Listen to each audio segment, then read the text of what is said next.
அனைவருக்கும் வணக்கம். இன்னைக்கு என்எம்எம்எஸ் தொடர்பான மேட் வீடியோவில் உறவுமுறை கணக்குகள் அப்படிங்கிற தலைப்பில் நம்ம டிஸ்கஸ் பண்ண போகிறோம். இந்த உறவுமுறை கணக்குகள்னாலே எல்லாத்துக்குமே ரொம்ப ரொம்ப பிடிக்கும். ஏன்னா உறவுகள் அப்படிங்கிறது ரொம்ப இனிமையானது. ஒரு கண்டிஷன் புரிஞ்சுக்கிட்டா, புரியலை அப்படின்னா கண்டிப்பாக அந்த உறவுகள் ரொம்ப சிரமமாக இருக்கும். அதே போல தான் இந்த உறவுமுறை கணக்குகளும் அப்படி தான். புரிஞ்சுக்கிட்டா ரொம்ப ரொம்ப ரொம்ப எளிமையாக இருக்கும், புரியலை அப்படின்னா ரொம்ப ரொம்ப சிக்கலாக இருக்கும். அதுக்காக நம்ம ஒரு எளிமையான ஒரு மெத்தடாலஜியை நம்ம இன்றைக்கி என்ன செய்ய போகிறோம், இன்றைக்கி நம்ம பார்க்க போகிறோம்.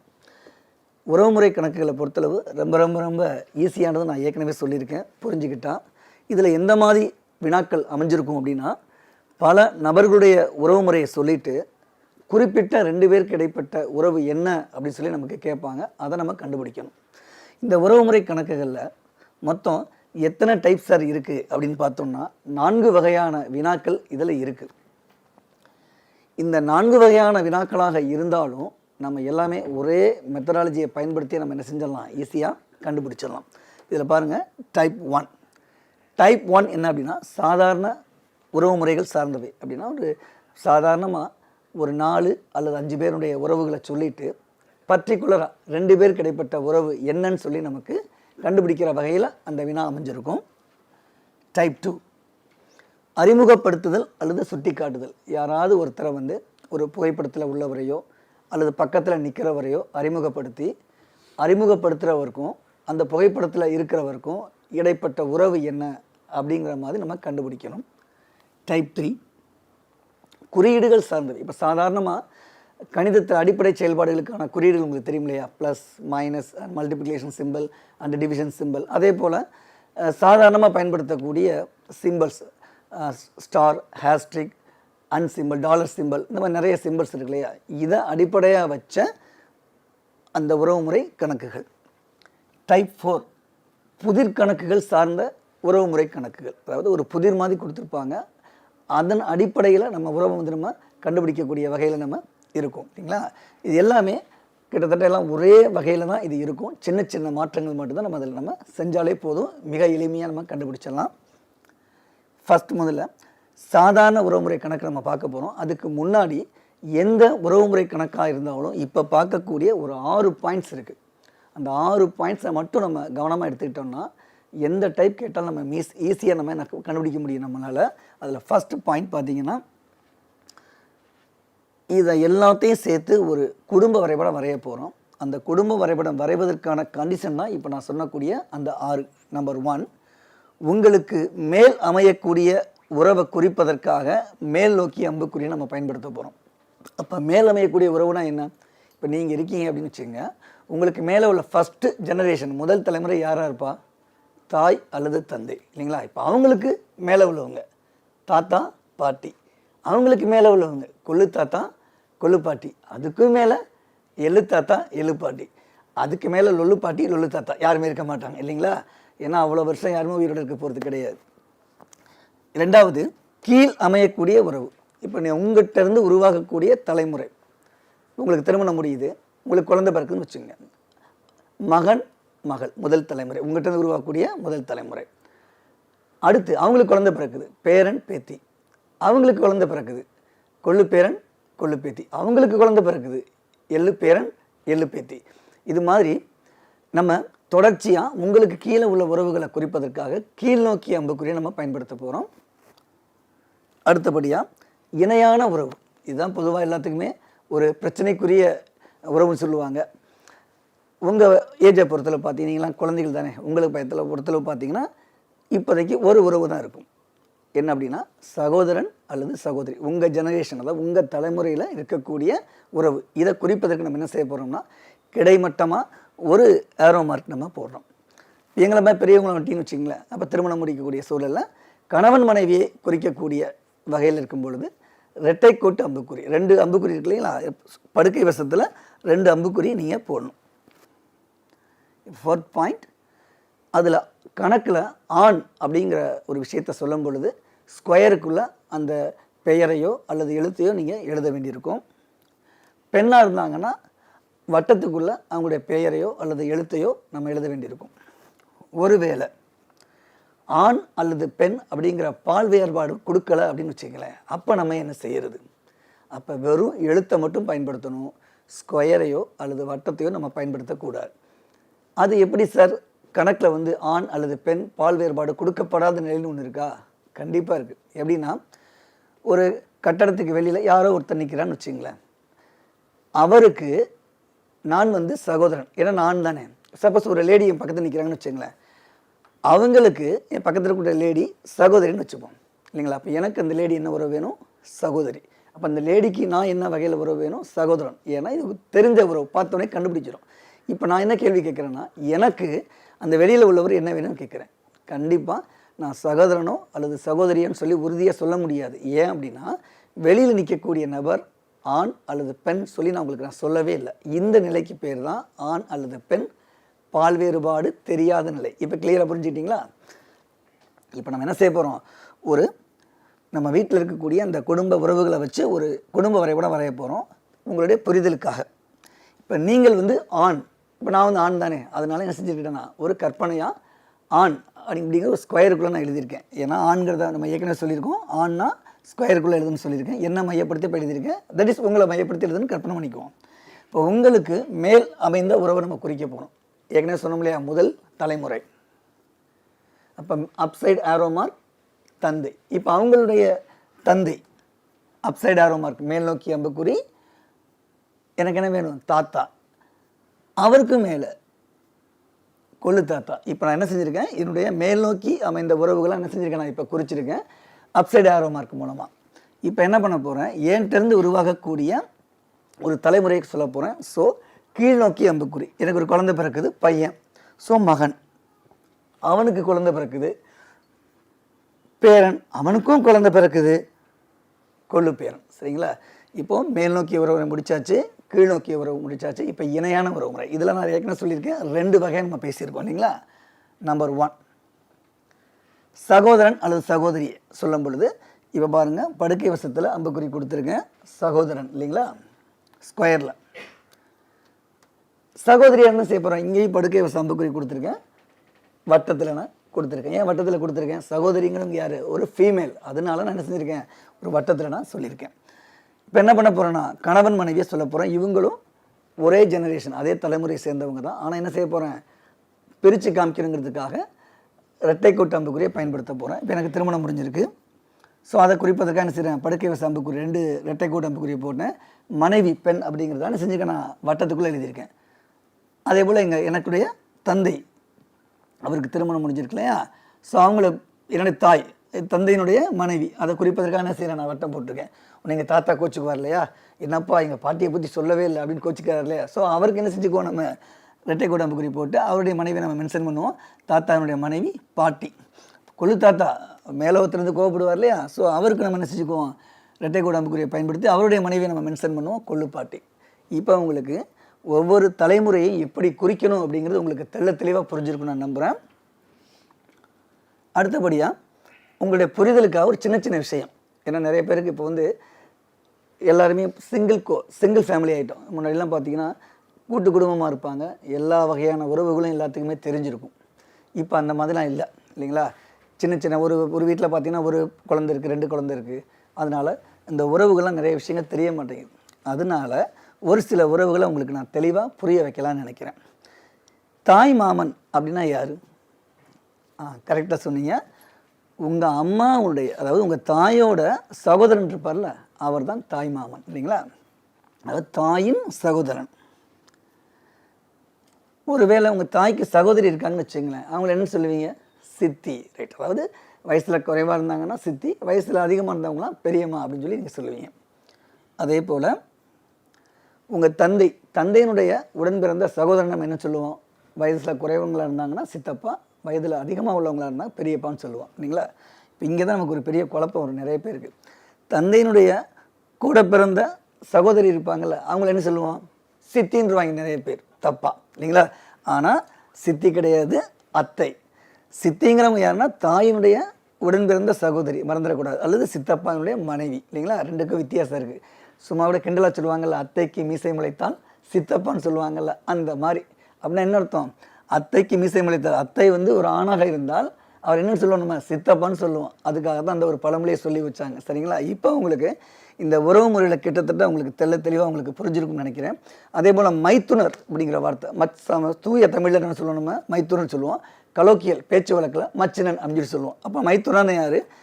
மனைவியினுடைய சகோதரன் தான் நம்ம என்ன சொல்லுவோம், நம்ம மைத்துனர்னு சொல்லுவோம் இல்லைங்களா? உங்களை பொறுத்தளவு இவ்வளோ பெரிய உறவுகளே கிட்டத்தட்ட போதுமானது. ஆனாலும் ஒரு இன்னும் கொஞ்சம் கூடுதல் தகவலுக்காக மருமகள் அப்படிங்கிற கான்செப்டையும் நான் சொல்லிடுறேன். அதுபோல் மருமகள்லாம் என்ன? இப்போ எனக்கு ஒரு மகன் பிறந்திருக்கான், அவனுடைய மனைவி தான் எனக்கு மருமகள். எனக்கு மகன் இருக்கான், அவளுக்கு திருமணம் முடியுது, அவருடைய கணவர் தான் எனக்கு என்ன இருப்பார், மருமகனாக இருப்பார் இல்லைங்களா? அதே போல் மாமனார் மாமியார் கேள்விப்பட்டிருப்பேன். இப்போ எனக்கு மாமனார் யார்? என்னுடைய மனைவியினுடைய தாயார் மாமனார்.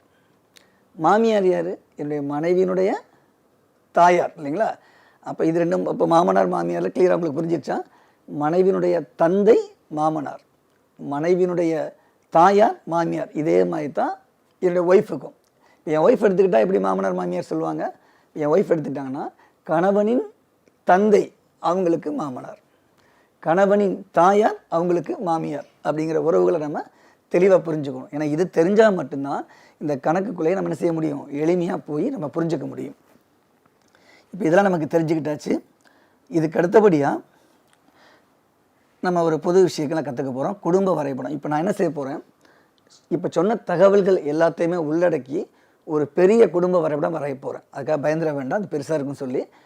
எக்ஸாமில் அவ்வளோ பெரிய குடும்ப வரைபடம் வரப்போகிறது கிடையாது. ஏன்னா இன்றைக்கி நம்ம பார்க்குறது ப்ராக்டிஸ் செஷன் அப்படிங்கிறதுனால ஒரு பெரிய குடும்ப வரைபடம் வரைஞ்சி அத்தனைக்குரிய உறவுகளையும் நமக்கு டிஸ்கஸ் பண்ண போகிறோம். அதை முடித்ததுக்கு பிறகு ஒவ்வொரு டைப், ஏற்கனவே சொன்னோம் இல்லையா, 4 டைப் சொன்னோம் இல்லையா, 4 டைப்புக்கும் என்ன செய்ய போகிறோம், எக்ஸாம்பிள் செஞ்சு நம்ம பார்க்க போகிறோம். அதுக்கு முன்னாடி ஒரு குடும்ப வரைபடத்தை எப்படி வரைகிறது, அதுக்கு சின்ன சின்ன டிப்ஸ் சொல்லித்தரேன். இப்போ கணக்கில் நிறைய க்ளூன்னு சொல்லுவோம், அதாவது குறிப்புகள். அந்த குறிப்புகளை வாசிக்கும் பொழுது எதை ஃபஸ்ட்டு ஃபிக்ஸ் பண்ணணும், எதை செகண்ட் ஃபிக்ஸ் பண்ணணும் அப்படின்னு சொல்லி நிறைய பேருக்கு ஒரு குழப்பம் வரும். அதுக்கு ஒரு சின்ன டிப்ஸ் தரேன். இப்போ இந்த வாட்சி காமிக்கிறேன். யூ என்பவரின் தந்தை எம் அப்படின்னு இருக்கா, இதில் இன் அப்படிங்கிற வேர்டோட எது தொடர்பில் இருக்கோ அதைத்தான் நீங்கள் ஃபஸ்ட்டு ஃபிக்ஸ் பண்ணணும். நல்லா மைண்டில் வச்சுக்கோங்க. யூ என்பவரின் தந்தை எம் இருக்குது, அதில் இன் அப்படிங்கிறத ஒரு தொடர்போட என்ன வந்திருக்கோ, எழுத்தோ அல்லது பேர் வந்திருக்கோ, அதை தான் நீங்கள் ஃபஸ்ட்டு ஃபிக்ஸ் பண்ணணும். இங்கே பாருங்கள், யூ என்பவரின் தந்தை எம். ஸோ யூ இன் தந்தை எம். அப்போ ஃபஸ்ட்டு எதை ஃபிக்ஸ் பண்ண போகிறோம், யூவை தான் ஃபஸ்ட்டு என்ன செய்ய போகிறோம், நம்ம ஃபிக்ஸ் பண்ண போகிறோம். இப்போ வெறும் இந்த யூங்கிறதுக்கு நான் ஒரு ஸ்கொயரோ வட்டமோ போடலை. ஏன்னா யூ யாருன்னு நமக்கு தெரியாது. அவர் ஆணாக இருக்கலாம், பெண்ணாக இருக்கலாம், நான் உங்கள்கிட்ட சொல்லவே இல்லை. ஆனால் யூவினுடைய தந்தை, ஸோ அப்சைட் ஆரோ மார்க், மேல் நோக்கி அம்புக்குறி போட்டோம். தந்தைங்கிறதுனால ஒரு ஜெனரேஷன் மேலே போட்டாச்சு. தந்தை எம். அவர் மேல் அப்படிங்கிறதுனால நான் எதை எழுதி, ஒரு ஸ்கொயருக்குள்ளே எம்மை நான் எழுதிக்கிட்டேன். இப்போ அடுத்து எம்மின் மனைவி ஒய். நான் எப்படி வாசிக்கிறேன்னு பாருங்கள். எம் என்பவரின் மனைவி எப்படி வாசிக்கிறேன், எம்மின் மனைவி ஒய். நான் ஏற்கனவே சொன்னது போல் இன்னும் தொடர்புடையாக தான் ஃபஸ்ட்டு ஃபிக்ஸ் பண்ணணும். ஆல்ரெடி எம் இருக்குது. அப்போ எம்மின் மனைவி, மனைவினா எத்தனை கோடு போடணும், படுக்கை வசத்தில் 2 கோடு போடணும். எம்மோட மனைவி ஒய். நான் ஒய்யை வட்டத்துக்குள்ளே போட்டேன். மனைவி ஃபீமேல், அவங்க ஒரு பெண் அப்படிங்கிறதுனால என்ன செய்கிறேன்னா அதை வட்டத்துக்குள்ளே போட்டு உங்களுக்கு ஒரு டிசைன் பண்ணி காமிச்சிருக்கேன். ஒய் என்பவரின் சகோதரர் சி. ஏற்கனவே ஒய் இருக்குது, ஒய்யின் சகோதரர் சி. சகோதரங்கிறவர் ஆண் இல்லைங்களா? அப்போ சியை நான் ஸ்கொயருக்குள்ளே போட போகிறேன். ஒய்யினுடைய சகோதரர் சி ஸ்கொயருக்குள்ளே போட்டாச்சு. அடுத்து டி என்பவரின் சகோதரர் யூ. இப்போ உங்களுக்கு ஒரு அற்புதமான ஒரு ஐடியா கிடச்சிருக்கும். டீனுடைய சகோதரர் யூ. இப்போ யூ யாருன்னு தெரியாமல் இருந்துச்சு இல்லையா, இப்போ யார் தெரிஞ்சு போச்சு, சகோதரர்னா ஒரு ஆண் தானே. அதனால யூக்கு என்ன செஞ்சுக்கலாம், நம்ம ஸ்கொயர் போட்டுக்கலாம். டீயோட சகோதரர் படுக்கை வசக்கோடு யூ. சார் அப்போ இந்த டீயை ரைட் சைடில் தான் போடணுமா, நீங்கள் போட்ட மாதிரி என் லெஃப்ட் சைடில் போடக்கூடாது, தாராளமாக போட்டுக்கலாம். பட் கண்டிஷன் படுக்கை வசத்தில் போடணும். ஏன்னா நம்ம குறிக்கிறது இங்கே சகோதரன் சகோதரியை பற்றி பேசுகிறதுனால படுக்கை வச அம்புக்குறியை தான் போடணும். ஆனால் இந்த பக்கம் போடலாம், அந்த பக்கம் போடலாம், பிரச்சனை கிடையாது. ஆனால் இப்போதைக்கு யார் நமக்கு என்னென்னு தெரியாது, டீ ஆனா பெண்ணா நமக்கு தெரியாது. ஏன்னா நான் மென்ஷன் பண்ணி சொல்லலை உங்களுக்கு. அடுத்து யூ என்பவரின் மகன் இசட். ஆல்ரெடி யூ இருக்குது, யூவோட மகன் இசட். யூ இருக்குது, யூவோட மகன் இசட். மகன்கிறது டவுன் சைடு ஆரோ மார்க், நான் ஏற்கனவே சொன்னேன். உங்கள்கிட்ட புறப்படக்கூடிய தலைமுறை இசட். மகன் அப்படிங்கிறதுனால நான் ஸ்கொயருக்குள் எழுதிட்டேன். கலா என்பவரின் மகன் எம். இங்கே தான் குழம்புவாங்க நிறைய பேர். ஏன்னா கலாவுடைய மகன் தான் எம். எம் ஏற்கனவே இங்கே எக்ஸிஸ்ட் ஆகிருக்காங்க இல்லைங்களா, எம் இருக்காங்க. அப்போ கலாவோட மகன் தான் எம். அப்போ கலாவத்துக்கு எங்கே போகணும்? வெரி குட், எம்முக்கு மேலே போகணும். கலா ஃபீமேலுங்கிறதுனால நான் சர்க்கிள் போட்டுக்கிட்டேன். மகன் அப்படிங்கிறனால டவுன் சைடு ஆகிற மார்க் ஏற்கனவே இருக்குது, எம் இருக்கு இல்லையா, அதனால் ஆல்ரெடி இங்கே போட்டாச்சு. அடுத்து எம் என்பவரின் சகோதரி இ. ஏற்கனவே எம் இருக்காங்க இல்லையா, எம்மோட சகோதரி இ. சகோதரன் சகோதரிக்கு என்ன போட சொல்லியிருக்கேன்? ஆரோ மார்க் போட சொல்லியிருக்கேன். சகோதரி ஃபீமேலுங்கிறதுனால நான் என்ன செஞ்சுட்டேன்? ஒரு வட்டத்துக்குள்ளே போட்டேன். இப்போ நீங்கள் பார்த்தது ஒரு குடும்ப வரைபடம். நான் சொன்ன தகவலுக்கு நீங்கள் வரைஞ்ச குடும்ப வரைபடம். இப்போ என்ன செய்ய போகிறேன், இதில் இருந்து நிறைய தகவல்களை ரிட்ரைவ் பண்ணி எடுக்க போகிறோம். இதில் தான் நம்மளுடைய திறமையே இருக்குது. இதுக்கு ஒரு சின்ன ஒரு க்ளூ கொடுக்குறேன். இதே மாதிரி தான் நம்மளுக்கு எக்ஸாமில் கொடுத்துருப்பாங்க. நிறைய குடும்ப வரைபடம் வர வேண்டியிருக்கும். அதுலேருந்து பல குறிப்பிட்ட 2 பேருக்கு இடைப்பட்ட உறவை உங்களுக்கு கேட்க போகிறாங்க. அதில் இக்கு அப்படிங்கிற வேர்ட் கண்டிப்பாக இருக்கும் அந்த கேள்வியில். அந்த இக்குக்கு பக்கத்தில் என்ன எழுத்து அல்லது என்ன பேர் இருக்கோ அதை நீங்கள் நினச்சி கற்பனை பண்ணிக்கிட்டு அதில் கேட்கப்பட்ட இன்னொரு நபரை கூப்பிட்டு பார்த்தீங்கன்னா வரக்கூடிய விடை தான் அந்த கேள்விக்கான பதில். இதனால் திருப்பி சொல்கிறேன், நல்லா புரிஞ்சுக்கோங்க. நிறைய நம்ம உறவுகள் கொடுத்து பிடிச்சிருப்பாங்க. கடைசியாக ஒரு 2 பேருக்கு ஏக்கு பி என்ன உறவு அல்லது பிக்கு சி எவ்வகையில் உறவு இந்த மாதிரி கேள்வி கேட்டிருப்பாங்க. அதில் இக்குக்கு பக்கத்தில் என்ன எழுத்து அல்லது என்ன பேர் இருக்கோ அது நீங்கள் நினச்சிக்கிட்டு அதில் இன்னொரு நபரை பற்றி உள்ள உறவு தானே கேட்டிருப்பாங்க. அவரை கூப்பிட்டு பார்த்தீங்கன்னா வரக்கூடிய விடை தான் அந்த கேள்விக்கான பதில். சரிங்களா? இப்போ நானே உங்களுக்கு இதிலிருந்து கேள்வி கேட்குறேன். இசட்டுக்கு யூ எவ்வகையில் ஒருவன் கேட்குறேன். இப்போ நீங்கள் யார்? இசட். உங்களுக்கு மேலே உள்ள ஜெனரேஷன் டைரெக்டாக நீங்கள் என்ன பண்ணுவீங்க? கூப்பிட்டு பார்த்தீங்கன்னா 2 வாய்ப்பு தான். ஒன்று தாய் அல்லது தந்தை. ஸ்கொயராக இருந்தால் தந்தை, வட்டமாக இருந்தால் தாய். அப்போ இசட்டுக்கு யூ எவ்வகையில் உறவு? இசட்டுக்கு யூ தந்தை. இப்போ கிளியராக புரிஞ்சிருச்சா? இசட்டுக்கு எம் எவ்வகையில் உறவுன்னு கேட்குறேன்.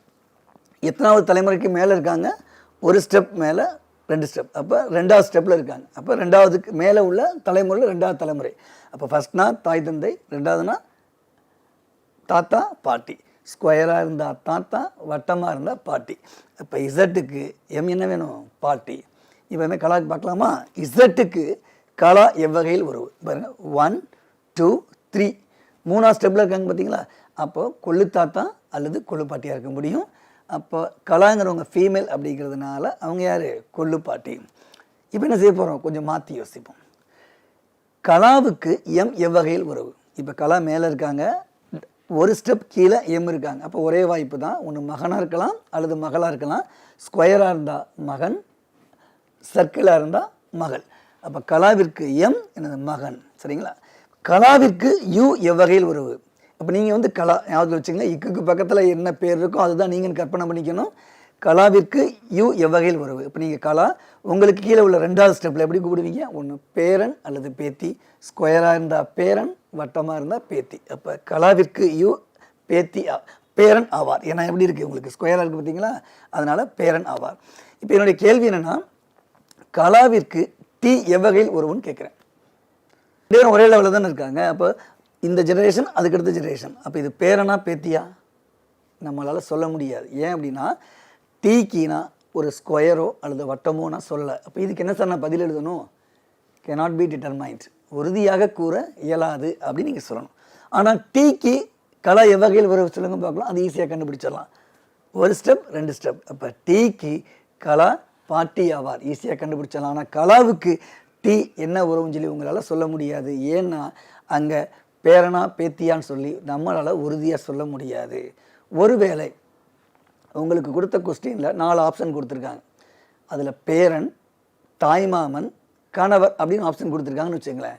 அப்போ நம்ம என்ன செய்யலாம்? பேரன் எடுத்துக்கலாம். ஏன் சார் கொஞ்சம் நேரத்துக்கு முன்னாடி தானே சொன்னீங்க பேரனா பேத்தியான்னு உறவு முறையே தெரியாதுன்னு சொன்னீங்க, இப்போ எப்படி நீங்கள் பேரன் சொல்கிறீங்க? அங்கே கொடுக்கப்பட்ட வினால ஆப்ஷன் அது மட்டும்தான் இருந்துச்சு அப்படின்னா நீங்கள் என்ன செஞ்சுக்கலாம்? நீங்கள் அதை சூஸ் பண்ணிக்கலாம். அப்படி இல்லாமல் இப்படி இருக்குன்னு வச்சுங்களேன். இதே கொஸ்டின் கலாவிற்கு டி எவ்வகையில் உறவுன்னு கேட்டுட்டு அதில் என்ன செய்ய போகிறாங்க? பேரன், பேத்தி, மருமகன், தீர்மானிக்க இயலாது அப்படின்னு கொடுத்துருந்தாங்கன்னு வச்சுங்களேன். அப்போ நீங்கள் என்ன தான் செய்யணும்? தீர்மானிக்க இயலாதுன்னு தான் கொடுக்கணும். ஏன்னா அங்கே பேரன் இருக்குது, பேத்தி இருக்குது, ஆண்பால் இருக்குது, பெண்பால் இருக்குது. அப்போ நம்ம என்ன செய்ய முடியாது? டிட்டர்மின் பண்ண முடியாது. அப்போ ஆன்சர் வந்து தீர்மானிக்க இயலாது அல்லது உறுதியாக கூற இயலாது அப்படிங்கிறத மட்டும்தான் நீங்கள் என்ன செய்யணும், சூஸ் பண்ணணும். இப்போ ஓரளவுக்கு புரிஞ்சிருப்பீங்கன்னு நினைக்கிறேன். இப்போ இது இன்னமும் பல உறவுகளை நம்ம பார்க்க போகிறோம். யூக்கு இ எவ்வகையில் உறவுன்னு கேட்குறேன். இப்போ நீங்கள் யாருன்னா யூ. அப்போ யூக்கும் ஈக்கும் நேரடியாக ஸ்ட்ரெயிட் எடுக்க முடியல, ஏன்னா நேரம் இல்லை, கிராஸில் இருக்குது. அப்போ ஃபஸ்ட்டு ஸ்ட்ரெயிட் எடுப்போம். அப்பா. யூவோட தந்தை யார், எம், தந்தையின் சகோதரி. அப்போ தந்தையின் சகோதரி யார், அப்போதே பார்த்தோம்ல, அத்தை. அப்போ யூக்கு இ அத்தை அப்படின்னு ஈஸியாக நம்ம கண்டுபிடிச்சிடலாம். அடுத்து யூக்கு ஒய் எவ்வகையில் உறவு. பாருங்கள், யூக்கும் ஒய்க்கும் நேரடியாக நமக்கு தொடர்பில் இல்லை. நான் ஏற்கனவே சொன்ன ஸ்ட்ரெயிட் எடுத்தால் தான் நம்ம ஈஸியாக கண்டுபிடிக்கலாம். இப்போ ஸ்ட்ரெயிட் எடுக்க முடியாது. அப்போ என்ன செய்யணும், இங்கேருந்து இந்த லிங்க் எங்கே இருக்கோ அந்த லிங்க் மூலம் அப்படியே போகணும். இப்போ ஸ்ட்ரெயிட் எடுக்கிறோம், அப்பா. டபுள்னா என்ன அர்த்தம், மனைவி, தந்தையினுடைய மனைவி. அப்போ தந்தையின் மனைவி யார், தாய். அப்போ இவனுடைய தாய் ஒய் அப்படின்னு சொல்லி ஈஸியாக நம்ம கண்டுபிடிச்சிடலாம். இப்போ அடுத்து கலா. கலாவிற்கு ஒய் எவ்வகையில் உறவுன்னு கேட்குறேன். இப்போ நேரடியாக நமக்கு உறவுக்கு இல்லை, ஆனால் பட் என்ன செய்யலாம், இந்த லிங்க் எடுத்து நம்ம கொண்டு போகலாம். கலாவுக்கு டைரெக்டாக கீழே யார், எம் இருக்காங்க. அப்படின்னா ஒரே வாய்ப்பு தான் மகன் அல்லது மகள், ஸ்கொயராக இருந்தால் மகன். ஸோ கலாவோட மகன் எம். இப்போ மகனுடைய மனைவி தான் யார், ஒய். இந்த 2 கோடு போட்டிருக்கோம் இல்லையா, மகனின் மனைவி ஒய். அப்போ மகனின் மனைவி என்னன்னு சொன்னேன், மருமகள். கரெக்டாக சொன்னீங்க. அப்போ கலாவிற்கு ஒய் என்பவர் மருமகள் ஆவார். இப்போ கேள்வி நான் அப்படியே மாற்றி கேட்கவா, ஒய்க்கு கலா எவ்வகையில் உறவுன்னு கேட்குறேன். இப்போவும் பாருங்கள், ஸ்ட்ரெயிட் எடுக்க முடியல, லிங்க் இருக்குது. அப்போ ஒய்யோட கணவன் எம், கணவனின் தாயார் யார், கலா. அப்போ கணவனின் தாயார் என்ன வேணும், நான் கொஞ்சம் நேரத்துக்கு முன்னாடி சொன்னேன் இல்லையா, மாமியார் அப்படின்னு சொல்லி ஈஸியாக நீங்கள் சொல்லிடலாம். இப்போ இன்னும் ஒரு கொஸ்டின் கேட்குறேன். யூக்கு சி எவ்வகையில் உறவுன்னு கேட்குறேன். ஏற்கனவே சொன்னது போல் நேரடியாக ஸ்ட்ரெயிட்டில் இல்லை, லிங்க்கில் தான் இருக்குது. அப்போ நம்ம லிங்க் மூலமாக தான் போகணும். இங்கேருந்து ஸ்ட்ரெயிட் எடுக்கிறேன். யூனுடைய தந்தை எம், தந்தையின் மனைவி தட் இஸ் தாய், தாயினுடைய சகோதரன் சி. ஏற்கனவே சொன்னேன் இல்லையா, தாயின் சகோதரன் தாய் மாமன் அப்படின்னு நம்ம சொன்னோம் இல்லைங்களா. அப்போ யூவினுடைய தாய் மாமன் சி அப்படின்னு சொல்லி ஈஸியாக நம்ம கண்டுபிடிச்சிடலாம். இப்போ உங்களுக்கு கிட்டத்தட்ட எல்லாமே உங்களுக்கு தெளிவாக உங்களுக்கு புரிஞ்சிருக்குன்னு நான் நம்புகிறேன். இப்போ சாதாரண உறவுமுறை சார்ந்தவை அப்படிங்கிற தலைப்பில் நம்ம இன்றைக்கி பார்க்க போகிறோம். இந்த வகையில் நான் ஏற்கனவே நடத்தும் போது சொல்லியிருக்கேன், ஒரு குறிப்பிட்ட ஒரு சிலருடைய உறவுமுறைகள்லாம் சொல்லிவிட்டு 2 பேருக்கு இடைப்பட்ட உறவுகளை மட்டும் நம்ம என்ன செய்வாங்க, அவங்களுக்கு பரீட்சையில் கேட்க போகிறாங்க. நம்ம அதுக்கு என்ன செய்ய போகிறோம், ஆன்சர் கண்டுபிடிக்க போகிறோம். எதை பயன்படுத்தி, அந்த குடும்ப வரைபடத்தை பயன்படுத்தி நம்ம கண்டுபிடிக்க போகிறோம். இப்போ கொஸ்டின் ஆரம்பிக்கலாமா. ஏ என்பவர் டியின் மனைவி, டி என்பவர் பியின் தந்தை, பி மற்றும் சி ஆகியோர் சகோதரிகள் எனில் ஏ என்பவர் சிக்கு என்ன உறவு அப்படின்னு நம்ம கேட்குறோம்.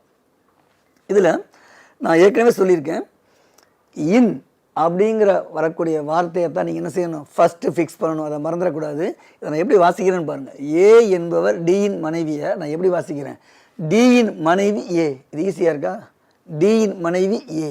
அப்போ கொஞ்சம் ஈஸியாக இருக்கும். அதே மாதிரி டி என்பவர் பியின் தந்தை, அதை எப்படி வாசிக்கிறேன், பியின் தந்தை டி. அப்படின்னா நமக்கு ஈஸியாக இருக்கும் பார்க்குறதுக்கு.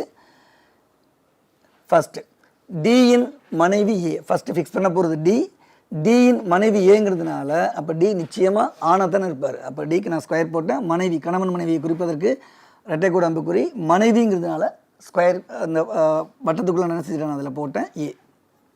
அடுத்து பியின் தந்தை டி. இங்கே நிறைய பேர் தப்பு பண்ணுவாங்க. பியின் தந்தை டி, இங்கே பி கிடையவே கிடையாது இல்லைங்களா. பியின் தந்தை, பியை தான் ஃபஸ்ட்டு ஃபிக்ஸ் பண்ணணும். பியோட தந்தை தான் டி. அப்போ தந்தை மேலே தானே இருக்காங்க, அப்போது பியை தூக்கி கீழே தான் போடணும். அப்போ பியினுடைய தந்தை தான் டி. அப்போ பி கீழே போட்டாச்சு, அவங்களுடைய தந்தை டி. ஆனால் பி யார் நமக்கு இது வரைக்கும் நமக்கு தெரியாது இல்லைங்களா. பி மற்றும் சி ஆகியோர் சகோதரிகள். இப்போ உங்களுக்கு தெரிஞ்சு போச்சு, பியும் சியும் சகோதரிகள். அப்போ 2 பேரும் யார், மேலா ஃபீமேலா, ஆனா பெண்ணா, பெண். கரெக்ட். அப்போ பியும் சியும் சகோதரிகள். ஸோ பிக்கு நான் வட்டம் போட்டாச்சு.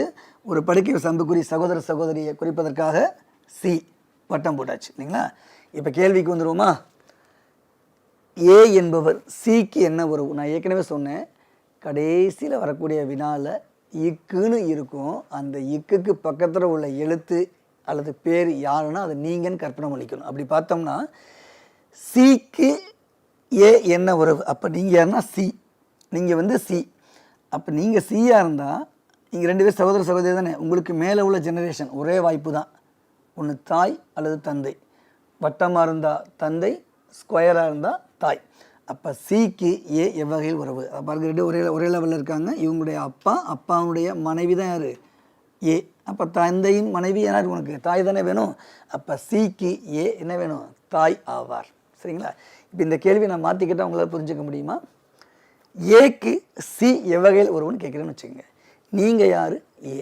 அப்போ உங்களுக்கு கீழே உள்ள தலைமுறை, டைரக்டான தலைமுறை எப்படி கூப்பிடுவீங்க? ஒன்று மகன் அல்லது மகள்னு கூப்பிடுவீங்க. ஸ்கொயராக இருந்தால் மகன், வட்டமாக இருந்ததுன்னா மகள். அப்போ ஏக்கு சி என்ன வேணும்? மகள் ஆவார். ஆனால் இந்த கேள்வி என்ன கேட்டிருக்காங்க?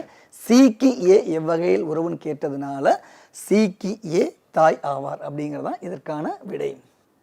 இப்போ அடுத்த கொஸ்டின் பாருங்கள். அதில் ஏற்கனவே ஏபிசின்னு கொடுத்துருந்தாங்களா? இதில் பேர் கொடுத்துருக்காங்க இல்லைங்களா? பேர் கொடுத்துட்டா நம்ம ஈஸியாக நம்ம என்ன செஞ்சாலும் நம்ம கண்டுபிடிச்சிடலாம். சீமா சச்சினின் சகோதரின்னு இருக்குது. நான் ஏற்கனவே சொல்லியிருக்கேன், இன் அப்படிங்கிற வர மாதிரி உள்ளதை தான் நீங்கள் என்ன செய்யணும்? முதல்ல ஃபஸ்ட்டு ஃபிக்ஸ் பண்ணணும். அப்போ எப்படி ஃபிக்ஸ் பண்ணுறது? சச்சினை ஃபிக்ஸ் பண்ணுவீங்களா இல்லை சீமாவை ஃபிக்ஸ் பண்ணுவீங்களா? சச்சினின் சகோதரி சீமா. அப்போ என்ன செய்யணும்? நீங்கள் சச்சினை தான் ஃபஸ்ட்டு ஃபிக்ஸ் பண்ணணும். குடும்பத்தோட வரைவோமா? அதே போல் பாருங்கள், சச்சினும் ராகுலும் சகோதரர்கள். ராகுல் கமலாவின் மகன். இது எப்படி எடுத்துக்கணும்? கமலாவின் மகன் ராகுல். ஏன்னா கமலாவை தான் ஃபஸ்ட்டு ஃபிக்ஸ் பண்ணணும் இங்கே இல்லைங்களா? இன்னும் தொடர்புடையது கமலா. இதெல்லாம் முடிச்சுட்டு கேள்வி கமலாவிற்கு சீமாவிடம் உள்ள தொடர்பு என்னன்னு சொல்லி நம்ம கடைசியாக கேட்டிருப்பாங்க. படம் வரைஞ்சதுக்கு பிறகு அதை நம்ம கண்டுபிடிக்க போகிறோம். சச்சினின் சகோதரி சீமா. சச்சின் ஸ்கொயருக்குள்ள எழுதிட்டேன். சகோதரி, சகோதரி குறிப்பதற்கு படுக்கைய சம்புக்குறி. சீமா வட்டத்துக்குள்ள எழுதிட்டேன். சச்சினும் ராகுலும் சகோதரர்கள். ஏற்கனவே சச்சின் இருக்காரு. சச்சினும் ராகுலும் சகோதரர்கள். ராகுல் ஆண்கிறதுனால போட்டு முடிச்சாச்சு. இப்போ அடுத்து கமலாவின் மகன் ராகுல். இந்த ராகுல் கமலாவோட மகன். அப்போ கமலாவை எங்கே எழுதுவோம்? ராகுலுக்கு மேலே. கமலாவினுடைய மகன் வட்டத்துக்குள்ளே போட்டேன். கமலாங்கிறவங்க ஒரு ஃபீமேல், அதனால வட்டத்துக்குள்ளே போட்டேன். கமலாவினுடைய மகன் ராகுல். முடிஞ்சு போச்சா? இப்போ படம் வரைஞ்சாச்சு. இப்போ கொஸ்டின் என்ன? கமலாவிற்கு சீமா எவ்வகையில் உறவு நம்ம கேட்குறாங்க. இப்போ நீங்கள் கமலாவா சீமாவா? கமலா. ஏன் அப்படின்னா இக்குக்கு பக்கத்தில் யார் இருக்கா?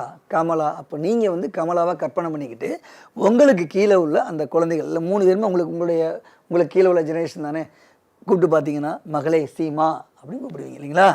கமலாவிற்கு சீமா என்ன வேணும்? மகள் வருவாங்க. சரிங்களா? இப்போ கேள்வி மாற்றி கேட்கலாமா? சீமாவிற்கு கமலா எவ்வகையில் உறவு? இப்போ நீங்கள் யாருன்னா சீமா. அப்போ உங்களுக்கு மேலே உள்ள ஒரு தலைமுறையை என்ன கூப்பிடுவீங்க? ஸ்ட்ரைட் எடுத்திங்கன்னா தாய் அல்லது தந்தை. வட்டமாக இருக்கிறதுனால அவங்க யார்? தாய். அம்மா, கமலா அம்மா அப்படின்னு கூப்பிடுவாங்க. சரிங்களா? இப்போ அடுத்த கொஸ்டின் போவோம். இப்போ இன்னொரு கொஸ்டின் பாருங்கள். இது ஒரு வித்தியாசமான கொஸ்டின்.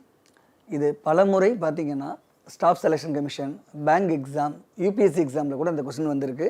என்எம்எம்எஸ்லேயுமே பலமுறை இந்த கொஸ்டின் வந்திருக்கு. அவ்வளோ முக்கியமான கொஸ்டின். பார்க்குறதுக்கு ரொம்ப எளிமையாக இருக்கும், பட் ரொம்ப கவனமாக நம்ம செய்யணும். அதை ஏ என்பவர் பியின் சகோதரி, சி என்பவர் பியின் சகோதரர் எனில் கீழ்கண்டவற்றுள் உறுதியான உறவு முறை எதுன்னு கேட்குறாங்க. முதல்ல படம் இது இதுக்கான கீழே ஆப்ஷன்ஸ் கொடுத்துருக்காங்க. நம்ம ஆப்ஷன்ஸை நம்ம அப்புறம் பார்க்கலாம். முதல்ல குடும்ப வரைபடம் வரையணும், மறந்துடக்கூடாது. அதுதான் நீங்கள் செய்யக்கூடிய ஃபஸ்ட்டு வேலை. பியின் சகோதரி ஏ. நான் ஏன் பியின் சகோதரின்னு சொன்னேன்? இன்னுக்கு பக்கத்தில் என்ன லெட்டர் இருக்கோ அதை தான் நீங்கள் ஃபஸ்ட் எடுக்கணும்னு சொன்னேன் இல்லையா? பியின் சகோதரி ஏ. பியின் சகோதரி ஏ. ஆனால் பி இது வரைக்கும் யாரும் நமக்கு தெரியாது. பியினுடைய சகோதரி ஏ, அவங்க ஃபீமேலுங்கிறதால நான் வட்டத்துக்குள்ளே நான் போட்டுட்டேன். பியின் சகோதரர் சி. பி ஏற்கனவே பி இருக்காங்க, பியோட சகோதரர் சி. இப்போவும் புரிஞ்சுக்கோங்க, பி யாருன்னு உங்களுக்கு நான் சொல்லலை இல்லைங்களா? இப்போ 4 ஆப்ஷன் கொடுத்துருக்காங்க பாருங்கள். இதில் எது உறுதியான உறவு முறை நமக்கு கேட்டிருக்காங்க. சியின் சகோதரர் ஏ. சியின் சகோதரர் ஏயா? பார்த்தீங்களா? சியினுடைய சகோதரரா ஏயா? இவங்க 3 பேருமே சகோதரி தான். ஆனால் இவங்க என்ன சொல்லியிருக்காங்க? சிங்கிறவங்களுடைய சகோதரர் ஏங்கிறாங்க. ஆனால் உண்மையிலேயே ஏங்கிறவங்க யார்? ஒரு ஃபீமேல் இல்லைங்களா? சகோதரி. அப்போ நிச்சயமாக ஃபஸ்ட் பாயிண்ட் கிடையாது இல்லைங்களா? அது ரூல்ட் அவுட், வாய்ப்பே இல்லை. செகண்ட் பாயிண்ட் பாருங்கள். ஏயின் சகோதரர் சி. ஏயினுடைய சகோதரர் சி. இது கரெக்டு தானே? அப்போ செகண்ட் பாயிண்ட் கரெக்ட். பட் இருந்தாலும் இது ப்ராக்டிஸ் செஷன் தானே, அதனால் அந்த 3rd and 4th பாயிண்ட் அது சரியாக செக் பண்ணுவோமா? எக்ஸாம்பிள் போய் எப்படிலாம் செக் பண்ணி இருக்க வேண்டிய அவசியம் இல்லை. ஆனால் இன்றைக்கி நம்ம என்ன செய்ய போகிறோம்? ப்ராக்டிஸ் செஷனுங்கிறதுனால நீங்கள் செக் பண்ணி பார்க்க போகிறோம். ஏயின் சகோதரர் பி. ஏயின் சகோதரர் பியா? ஏயின் சகோதரர் பியா? கண்டிப்பாக இருக்கக்கூடிய வாய்ப்பு உங்களுக்கு இல்லை இல்லைங்களா? அதே போல் சியின் சகோதரர் பி, சியின் ஏயின் சகோதரி பியா, ஏயினுடைய சகோதரி பியா. நான் ஏற்கனவே சொல்லியிருக்கேன், பி வந்து ஆணா பெண்ணான்னு உங்களுக்கு சொல்லலை. இப்போ பிங்கிறது ஆண் தெரியாது அல்லது பெண் தெரியாது, ஏன்னா நான் எதையுமே நான் நோட் பண்ணி காமிக்கலைங்க அந்த கணக்குப்படி. அப்போ நிச்சயமாக அந்த தேர்ட் அண்ட் ஃபோர்த் ஆப்ஷன் கண்டிப்பாக இருக்கிறதுக்கு வாய்ப்பு இல்லை. இப்போ தெளிவாக